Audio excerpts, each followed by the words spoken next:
Pernahkah kalian mendengar nama Muhammad Jazuli, atau yang lebih dikenal sebagai KH Fakhrudin?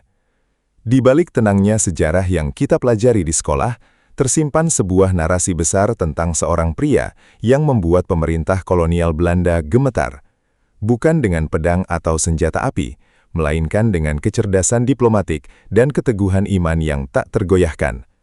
Siapakah sebenarnya sosok ini dan mengapa namanya begitu dihormati dalam sejarah Muhammadiyah dan Indonesia? Hari ini, kita akan membongkar misteri dan dedikasi luar biasa dari salah satu pahlawan nasional yang paling berpengaruh. Persiapkan diri kalian untuk menyelami lorong waktu menuju awal abad ke-20. Selamat datang di channel kami, tempat di mana sejarah bukan sekadar angka, melainkan napas perjuangan yang nyata. Dalam video kali ini, kita akan membahas biografi lengkap dan sisi-sisi tersembunyi dari kehidupan KH Fakhrudin. Dari masa kecilnya yang penuh disiplin hingga perannya sebagai diplomat urung bagi umat Islam. Kalian akan melihat bagaimana seorang santri mampu mengubah sistem haji yang korup dan menjadi pilar bagi organisasi besar. Jangan beranjak dulu, karena setiap detik dari kisah ini adalah pelajaran berharga bagi kita semua. Inilah kisah nyata pahlawan Indonesia, KH Fakhrudin. Lahir di Kauman, Yogyakarta pada tahun 1890, Muhammad Jazuli tumbuh di lingkungan yang sangat religius. Sejak kecil, bakat kepemimpinannya sudah terlihat jelas di bawah asuhan ayahnya, KH Hashim. Lingkungan Kauman pada masa itu bukan sekadar pemukiman biasa, melainkan pusat intelektual Islam di Jawa. Jazuli muda dikenal sangat tekun dalam mempelajari ilmu agama, namun ia juga memiliki rasa ingin tahu yang besar tentang dunia luar. Ia melihat penderitaan bangsanya di bawah cengkraman Belanda dan mulai bertanya-tanya tentang keadilan. Inilah awal mula api perjuangan mulai berkobar di dalam dadanya. Pendidikan awal Jazuli tidaklah main-main. Ia belajar langsung dari para ulama besar di masanya. Kedisiplinan yang diajarkan ayahnya membentuk karakter yang kuat dan prinsipil. Ia tidak hanya menghafal teks, tetapi juga mencoba memahami konteks sosial yang terjadi di sekitarnya. Yogyakarta saat itu sedang berada di persimpangan antara tradisi lama dan modernitas yang dibawa oleh penjajah. Jazuli sadar bahwa untuk melawan ketidakadilan, ia memerlukan ilmu yang luas. Pendidikan inilah yang menjadi fondasi utama bagi Muhammad Jazuli sebelum ia akhirnya dikenal sebagai KH Fakhrudin. Perjalanan spiritualnya kemudian membawanya ke Tanah Suci Makkah untuk memperdalam ilmu agama selama beberapa tahun. Di sana, ia tidak hanya belajar tentang ibadah, tetapi juga berinteraksi dengan pemikir-pemikir Islam dari berbagai belahan dunia. Ia mulai melihat bagaimana umat Islam di negara lain berjuang melawan kolonialisme. Pengalaman internasional ini membuka matanya bahwa masalah di Hindia Belanda adalah bagian dari masalah global umat manusia. Ia menyerap semangat pembaruan Islam yang saat itu sedang marak di Timur Tengah. Ketika ia kembali ke tanah air, ia bukan lagi sekadar Jazuli, melainkan seorang pemikir yang visioner. Sekembalinya dari Makkah, ia bergabung dengan KH Ahmad Dahlan dalam mendirikan dan membesarkan Muhammadiyah. Kehadiran KH Fakhrudin memberikan energi baru bagi organisasi yang masih muda ini. Ia dikenal memiliki kemampuan berorganisasi yang sangat rapi dan sistematis. Fakhrudin melihat Muhammadiyah bukan hanya sebagai gerakan dakwah, melainkan sebagai alat untuk memperbaiki taraf hidup masyarakat. Ia mulai mengorganisir berbagai kegiatan sosial yang langsung menyentuh kebutuhan rakyat. Kedekatannya dengan KH Ahmad Dahlan menjadikannya salah satu murid sekaligus rekan seperjuangan yang paling dipercaya. Salah satu masalah besar yang dihadapi umat Islam saat itu adalah birokrasi haji yang sangat menyulitkan dan penuh dengan praktik kotor oleh pemerintah Belanda. KH Fakhrudin tidak bisa tinggal diam melihat para calon haji diperas dan ditelantarkan. Ia kemudian menginisiasi pendirian badan khusus untuk mengurus perjalanan haji di bawah naungan Muhammadiyah. Ini adalah langkah yang sangat berani dan menantang dominasi ekonomi Belanda di sektor transportasi laut. Ia berjuang agar para jamaah mendapatkan perlindungan dan bimbingan yang layak selama di perjalanan. Inilah bentuk nyata dari jihad sosial yang ia usung. Tidak berhenti di situ, KH Fakhrudin bahkan dikirim ke Mekah untuk bernegosiasi langsung dengan penguasa di sana terkait kesejahteraan jemaah haji asal Indonesia. Bayangkan, di masa komunikasi masih sangat terbatas, ia harus menempuh perjalanan jauh demi membela hak rakyatnya. Di Mekah, ia bertemu dengan Raja Ibnu Saud dan berhasil meyakinkan otoritas setempat untuk memberikan pelayanan yang lebih baik.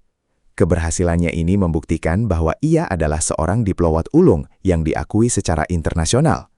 Namanya mulai diperbincangkan tidak hanya di Nusantara, tapi juga di pusat-pusat peradaban Islam. Fakhruddin adalah jembatan antara Indonesia dan dunia Islam. Selain urusan haji, KH Fakhruddin juga dikenal sebagai singa podium yang mampu membakar semangat rakyat melalui tulisan dan pidatonya.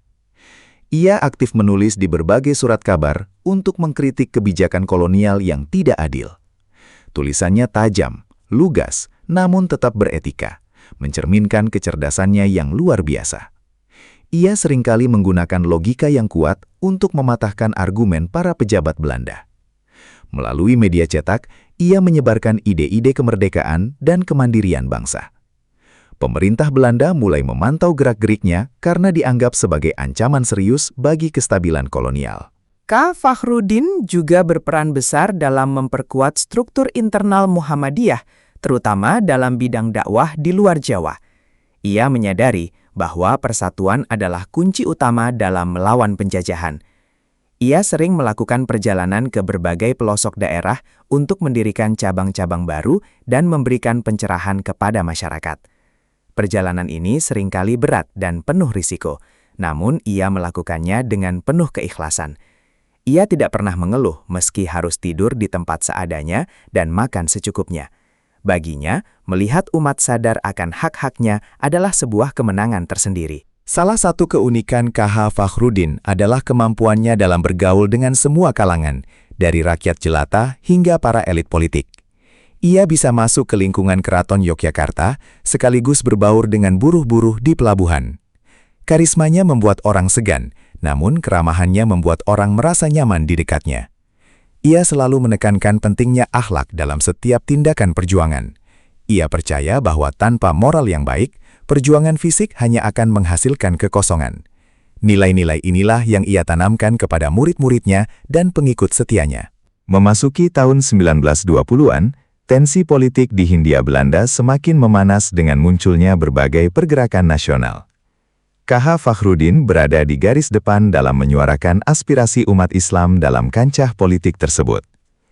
Ia terlibat dalam berbagai kongres dan pertemuan antar organisasi untuk menyatukan visi kemerdekaan. Meskipun sering terjadi perbedaan pendapat, ia selalu berusaha menjadi penengah yang bijak. Baginya, musuh bersama adalah penjajahan, dan persatuan adalah harga mati.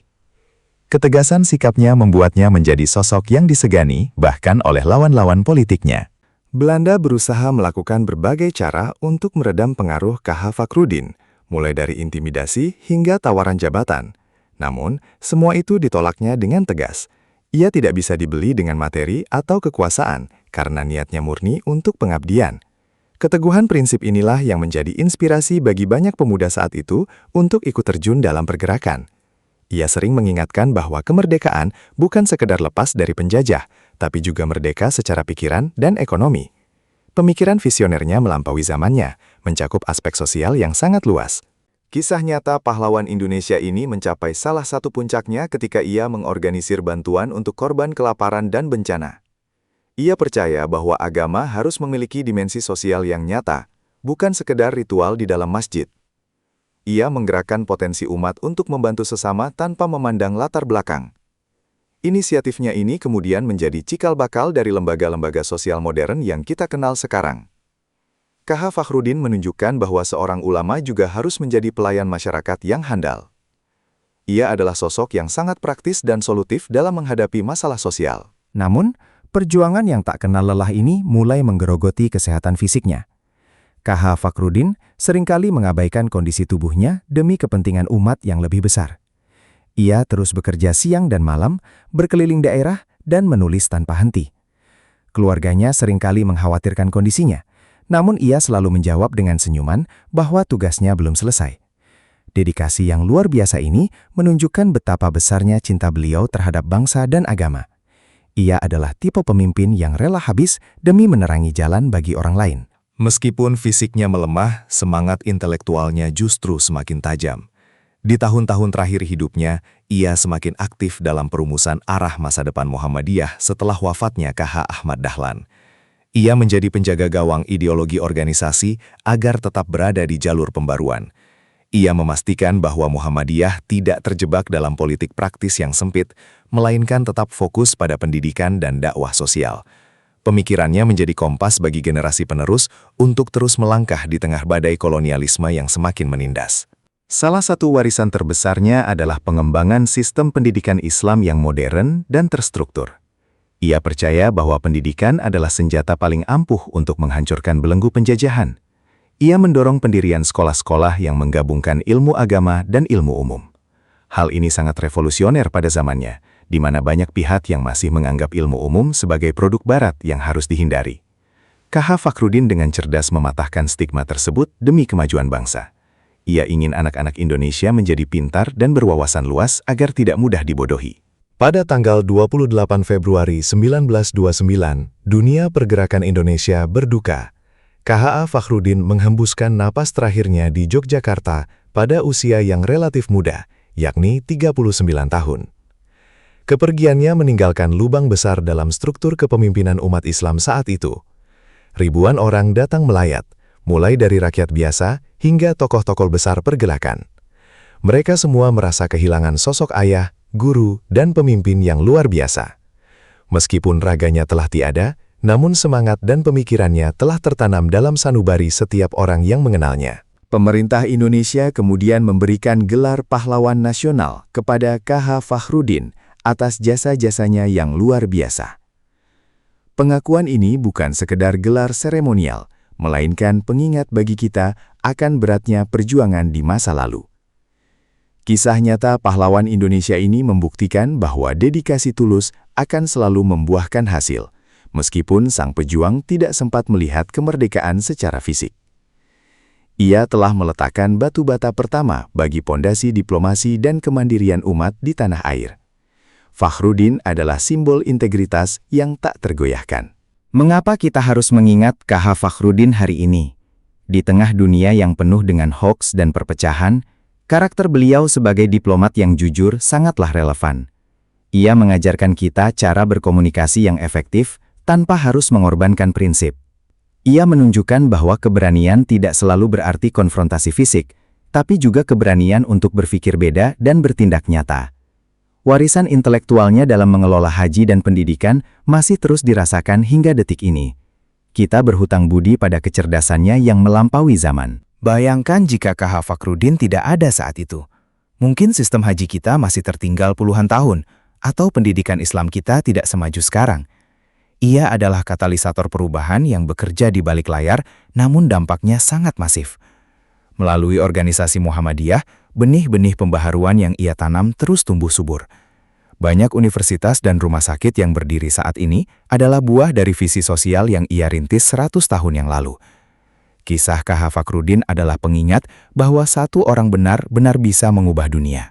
Ada sebuah cerita yang jarang diketahui tentang bagaimana KH Fakhruddin menghadapi interogasi Belanda dengan sangat tenang. Ia tidak pernah menunjukkan ketakutan sedikitpun di hadapan para penyidik kolonial. Alih-alih merasa tertekan, ia justru memberikan ceramah tentang keadilan kepada para penjaga selnya. Hal ini membuat pihak Belanda semakin bingung bagaimana cara menangani pria yang sangat berwibawa ini. Mereka menyadari bahwa mereka tidak hanya menghadapi seorang pemberontak, tapi seorang cendekiawan yang memiliki moralitas tinggi. Keberanian mentalnya adalah senjata yang paling mematikan. Diplomasi KH Fakhruddin di Makkah juga meninggalkan kesan yang mendalam bagi para pemimpin Arab. Ia dikenal sebagai sosok yang fasih berbahasa Arab dan memiliki pemahaman mendalam tentang hukum internasional Islam. Keberhasilannya menegosiasikan urusan haji membuat posisi tawar Hindia Belanda di mata dunia Islam meningkat. Ia membuktikan bahwa bangsa terjajah pun memiliki individu-individu berkualitas tinggi yang setara dengan bangsa merdeka manapun. Ini adalah dorongan moral yang sangat besar bagi pergerakan nasional di tanah air. Fakhruddin adalah duta bangsa yang sesungguhnya. Selain cerdas, KH Fakhruddin juga dikenal sangat sederhana dalam kehidupan sehari-harinya. Meskipun ia memegang posisi penting, ia tetap hidup bersahaja dan tidak pernah menumpuk kekayaan pribadi. Seluruh energi dan sumber dayanya ia curahkan untuk kepentingan umat dan organisasi. Kesederhanaan inilah yang membuatnya sangat dicintai oleh rakyat kecil. Mereka melihat padanya seorang pemimpin yang benar-benar merasakan penderitaan rakyatnya. Integritas moral seperti inilah yang saat ini sangat sulit kita temukan pada banyak pemimpin modern. Kita juga harus menyoroti bagaimana KH Fakhruddin memandang peran perempuan dalam perjuangan. Ia sangat mendukung langkah KH Ahmad Dahlan dalam mendirikan Aisyah. Ia percaya bahwa perempuan memiliki peran kunci dalam mendidik generasi penerus bangsa. Tanpa perempuan yang cerdas, kemajuan bangsa akan terhambat. Pemikiran inklusif ini menunjukkan betapa luasnya pandangan beliau tentang struktur sosial yang ideal. Ia adalah seorang pejuang kesetaraan dalam konteks pendidikan dan pemberdayaan masyarakat. Visinya mencakup seluruh elemen bangsa tanpa terkecuali. Kisah hidup KH Fakhruddin mengajarkan kita bahwa pengabdian tidak mengenal batas usia. Meskipun ia wafat di usia muda, namun warisannya melampaui waktu yang ia habiskan di dunia. Kualitas hidup seseorang tidak diukur dari berapa lama ia hidup, tapi dari seberapa banyak manfaat yang ia berikan bagi orang lain. Muhammad Jazuli telah membuktikan bahwa dengan niat yang lurus dan kerja keras, cita-cita besar bisa tercapai. Ia adalah teladan nyata dari pahlawan Indonesia kisah nyata yang harus selalu kita ceritakan kepada anak cucu kita. Hingga saat ini, makam beliau di Yogyakarta masih sering dikunjungi oleh mereka yang ingin mengambil berkah dari semangat perjuangannya. Ziarah ke makam KH Fakhruddin bukan sekadar ritual, melainkan momen refleksi tentang apa yang sudah kita berikan untuk bangsa ini. Setiap baris tulisan yang ia tinggalkan masih relevan untuk dikaji dan diterapkan. Kita perlu terus menggali pemikiran-pemikiran beliau untuk menjawab tantangan zaman yang semakin kompleks. Jangan biarkan jasa-jasanya terkubur oleh debu sejarah yang terlupakan. Mari kita jadikan kisah KH Fakhruddin sebagai cermin untuk memperbaiki diri. Apakah kita sudah cukup berani membela kebenaran? Apakah kita sudah cukup peduli terhadap sesama? Perjuangan beliau memang telah selesai, namun estafet perjuangan kini berada di tangan kita semua. Kita tidak perlu menjadi ulama besar atau diplomat untuk bisa berkontribusi. Cukup dengan melakukan yang terbaik di bidang masing-masing, dengan landasan kejujuran dan integritas, kita sudah meneruskan semangat KH Fakhruddin. Itulah penghormatan tertinggi yang bisa kita berikan. Sebagai penutup, KH Fakhruddin atau Muhammad Jazuli adalah bukti nyata bahwa pahlawan sejati lahir dari rahim ketulusan dan kecerdasan. Ia adalah permata tersembunyi dalam sejarah kita yang cahayanya tidak akan pernah redup. Terima kasih telah mengikuti perjalanan panjang mengenang sosok luar biasa ini. Semoga video ini menambah wawasan dan rasa cinta kita terhadap tanah air serta para pejuangnya. Sejarah adalah guru terbaik, dan hari ini kita telah belajar banyak dari salah satu guru terbaik bangsa Indonesia. Terima kasih sudah menonton hingga akhir. Jika kalian merasa video ini bermanfaat dan menginspirasi, tolong beri kami dukungan. Jangan lupa like dan subscribe untuk update seru lainnya. Bagikan juga video ini ke teman atau keluarga kalian agar semakin banyak orang yang mengenal sosok KH Fakhruddin. Tuliskan di kolom komentar siapa pahlawan nasional favorit kalian yang ingin kami bahas selanjutnya. Sampai jumpa di video sejarah menarik lainnya. Salam Merdeka!